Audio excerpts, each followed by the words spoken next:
Hello बच्चों, let's read this question. The question says a travelling wave has the frequency v. Actually में इसको new होना चाहिए था, ठीक है, new, and the particle displacement amplitude a. For the wave the particle velocity amplitude is and the particle acceleration amplitude is.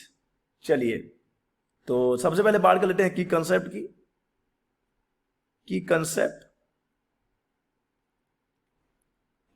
यानी कि इस सवाल को सॉल्व करने का जो मास्टर की होगा. देखिए, अगर हमको इस क्वेश्चन को सॉल्व करना है तो सबसे पहले हमको एक्सप्रेशन डिराइव करना पड़ेगा for the particle velocity, okay, for the particle velocity amplitude and the particle acceleration amplitude for a travelling wave with the frequency new and the particle displacement amplitude is a.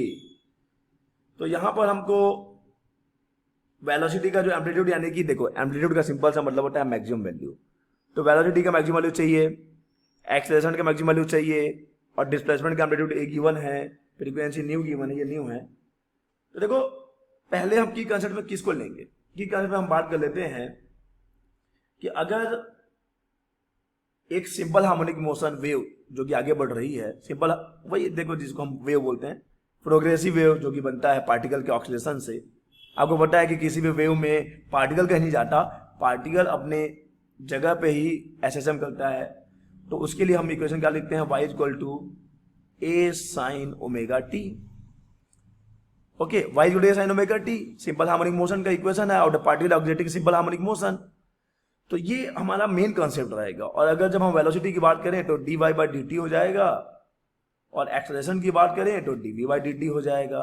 तो चलिए, अब हमने की concept लिख लिया बच्चे. अब हम इस क्वेश्चन को सॉल्व करते हैं इन कॉन्सेप्ट को यूज करके.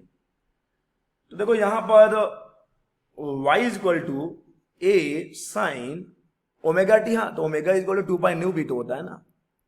तो इसको हम इस फॉर्म में भी लिख सकते हैं, 2 पाई न्यू टी. ओके, तो अब अगर वेलोसिटी चाहिए तो क्या करोगे आप, डीवाई बाई डी टी कर दो ना इसको, जो कि हमको देगा a इंटू 2 पाई न्यू, जैसे 2 पाई न्यू और कॉस 2 पाई न्यू टी.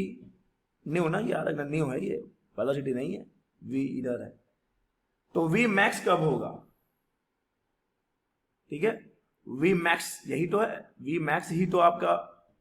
तो देखो मैक्स के लिए इसको 1 होना पड़ेगा, कॉस की मैक्सिमम वैल्यू 1 होगी, तभी तो v मैक्सिमम होगा. तो ये हो जाएगा a into 2 pi new, a into 2 pi new.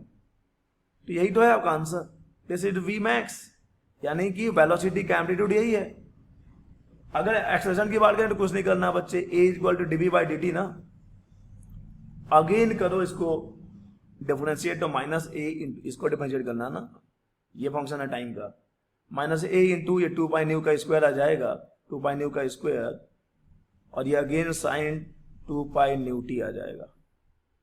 तो अगेन अगर आपको ए मैक्स चाहिए, मैक्स की वैल्यू बात कर रहे हैं, देखो हम साइन वाइन की बात नहीं कर रहे, हमको पास मैक्सिमम वैल्यू चाहिए. तो ये क्या हो जाएगा, a इंटू 2 पाई न्यू का स्क्वायर, 2 पाई न्यू का, दिस इज 2 पाई न्यू का स्क्वायर.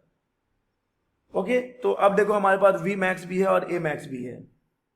तो अब हम अगर आप अपना आंसर कंक्लूड करेंगे तो क्या लिखेंगे कि पार्टिकल वेलोसिटी एम्पलीट्यूड, पार्टिकल के वेलोसिटी का जो एम्पलीट्यूड है, एम्पलीट्यूड कितना आ जाएगा बच्चे, 2 पाई न्यू a आ जाएगा.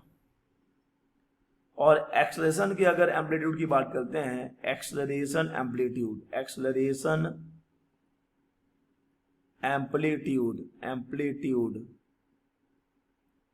तो यह जाएगा 4 pi square new square a.